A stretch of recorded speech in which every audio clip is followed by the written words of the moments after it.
Bienvenidos a tu canal Química General en Acción. Mi nombre es Edgar del Carpio y en esta ocasión veremos lo que son las reacciones de eliminación bimolecular o las reacciones de eliminación vía E2. Esta entrega la dividiremos en dos partes debido a lo extensa de la misma. Una reacción de eliminación bimolecular consiste, como vimos en la entrega anterior, en formar de un compuesto saturado, un haluro de alquilo, formar un compuesto insaturado, ya sea un alqueno o un alquilo.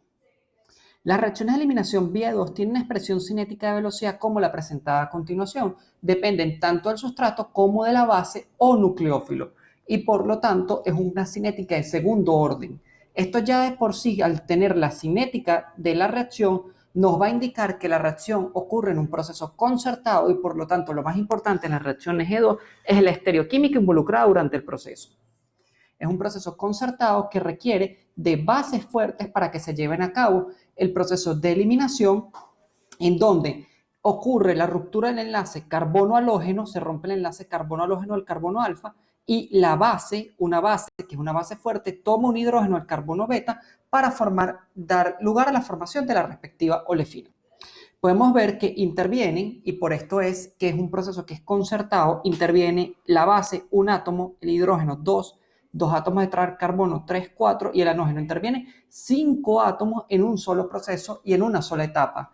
Entonces, es por esto que la eliminación E2, que veremos más adelante, es antiperiplanal con una estereoquímica transdiaxial.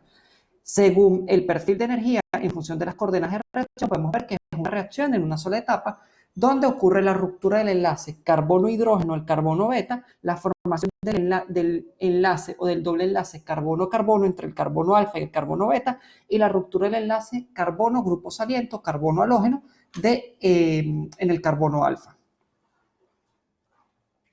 Entonces, para que yo siempre lleve a cabo una reacción E2, tanto el hidrógeno del carbono beta que está aquí, como el halógeno, el carbono alfa, tienen que estar en el mismo plano y de lados opuestos de la molécula.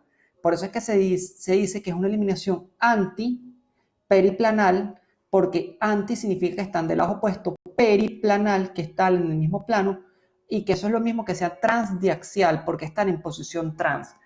Si salvo que la molécula tenga una rigidez y que no pueda moverse, ocurrirán eliminaciones sin, que son que tanto el hidrógeno como el grupo saliente están del mismo plano, en el mismo plano y en la misma orientación. Pero si la molécula puede rotar libremente, como es el caso de los haluros del kilo, la eliminación siempre va a ser trans. Entonces vemos que en el estado de transición la base va a tomar el protón proveniente del hidrógeno, se va a romper, se va a formar un enlace base-hidrógeno, se va a estar rompiendo el enlace carbono-hidrógeno, el carbono beta, se va a estar formando el doble enlace carbono-carbono y se estará rompiendo el enlace carbono-halógeno para hacer un proceso en el cual la carga se distribuye entre 5 átomos.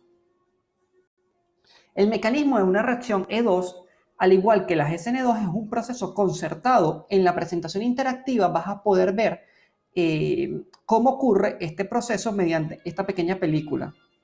Entonces, una eliminación concertada en el cual el grupo saliente y el hidrógeno deben estar en el mismo plano, como lo nombré.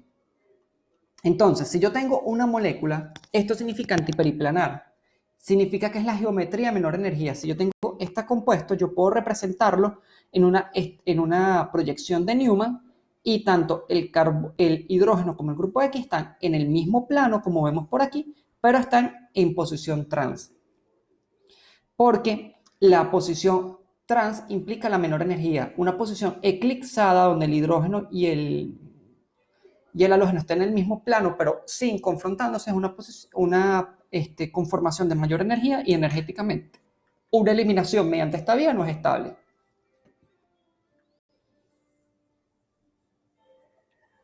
Aquí se representa mejor la estereoquímica de la reacción, la base o el nucleófilo. Van a tomar el hidrógeno, que en este caso lo representamos con una X, se va a estar formando el doble enlace carbono-carbono, se va a estar rompiendo el enlace carbono-X y se va a estar rompiendo el enlace carbono-Y.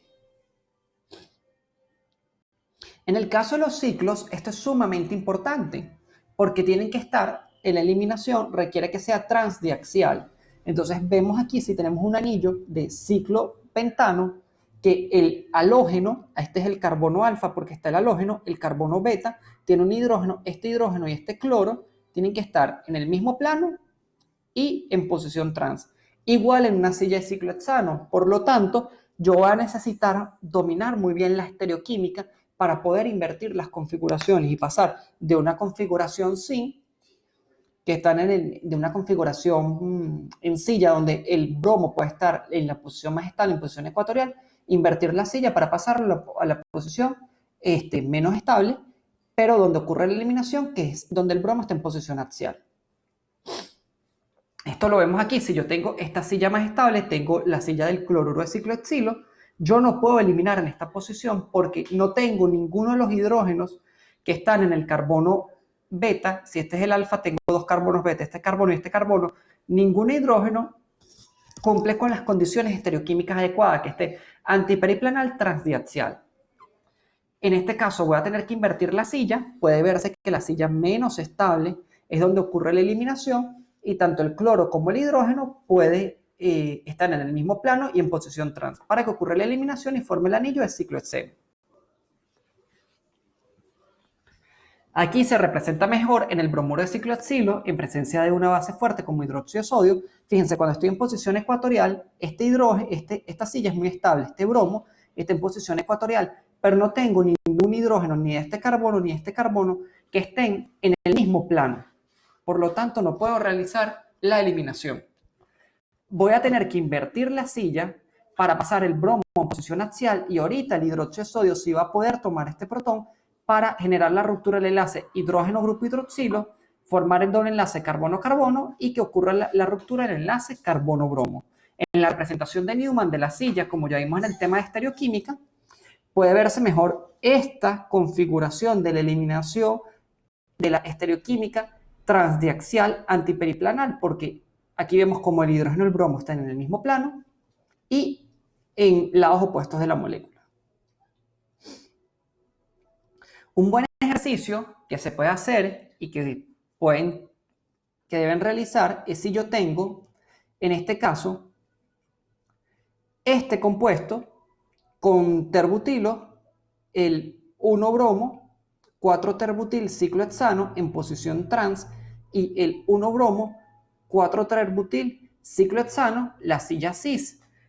Pueden ver que ambos dan lugar al mismo producto de eliminación, es decir, implica la pérdida de HBr en la molécula, de un hidrógeno y del grupo y del bromuro.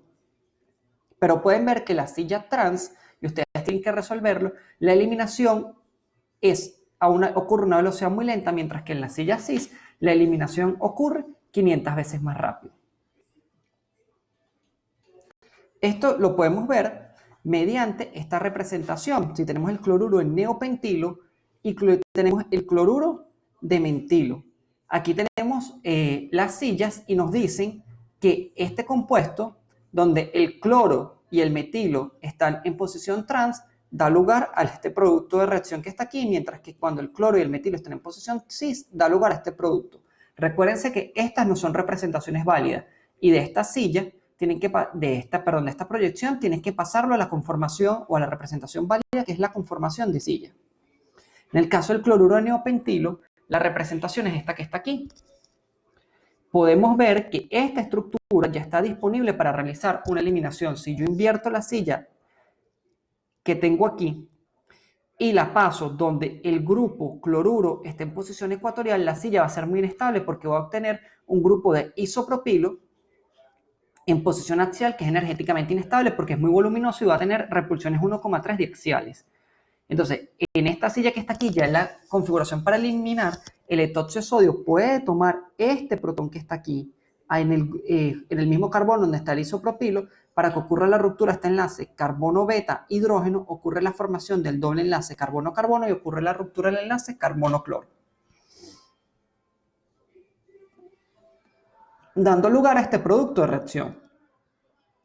Mientras que en el cloruro de mentilo, en este caso, como vemos el cloro está en posición ecuatorial. Bajo una posición ecuatorial yo no voy a poder realizar reacciones de eliminación y voy a tener que invertir la silla poniendo el cloro en posición axial. Si pongo el cloro en posición axial, el grupo isopropilo también pasa a posición axial y la silla es energéticamente inestable, pero es la única proyección de silla donde yo puedo realizar una eliminación.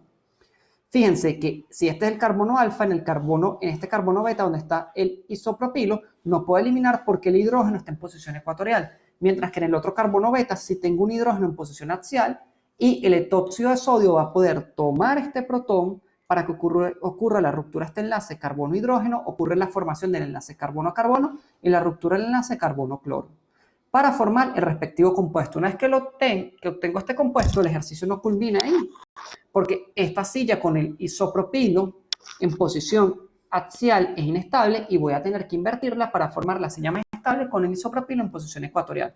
De manera que el metilo, que también está en posición axial, pasa en posición ecuatorial y conservan la misma estereoquímica. Ambos estaban trans y en la silla en ecuatorial ambos van a estar en posición trans.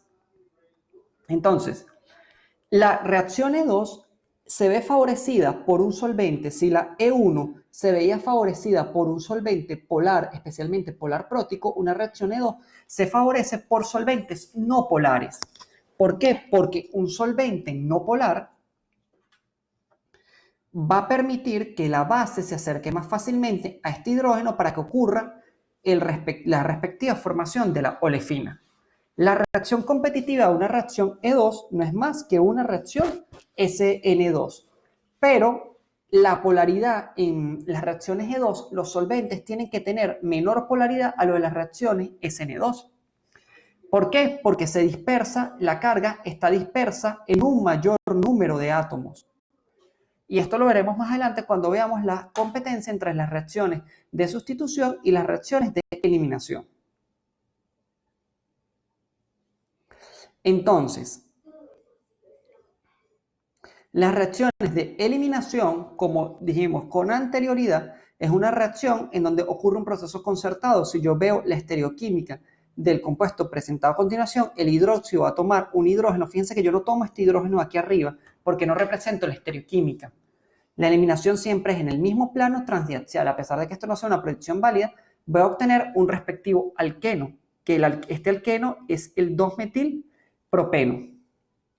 La reactividad de los haluros de alquilo a las reacciones de eliminación es que reaccionan más rápidamente los terciarios que los secundarios que los primarios. Y esto puede causar confusión a los estudiantes porque una reacción SN2 reaccionaban más rápidos los no sustituidos, los primarios, los secundarios y los terciarios no reaccionaban. Recuérdense que la eliminación es un proceso donde prácticamente no existe impedimento estérico en que yo tome un protón o un hidrógeno del carbono beta.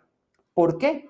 Porque el protón es sumamente pequeño, entonces mientras más sustituido esté el haluro de alquilo y yo tenga base fuerte, va a dificultar que la base se acerque al centro de reacción, que es el carbono alfa, para dar lugar al proceso de sustitución, de manera que se va a favorecer la eliminación. Y al igual que las eliminaciones E1, predomina el producto Zaitsev, la olefina más sustituida, porque, como sabemos, estos dobles enlaces se ven estabilizados por la presencia de grupos ahora de densidad electrónica. Pero hay una sola forma que veremos en la próxima entrega donde yo puedo favorecer la olefina Hoffman, que es la olefina menos sustituida, y es en la presencia de sales de onio. Entonces, en la próxima entrega estudiaremos con más detalle lo que es la regla de Zaitsev y cómo favorecer la olefina Hoffman. Muchas gracias por tu atención. Espero que este video te haya gustado.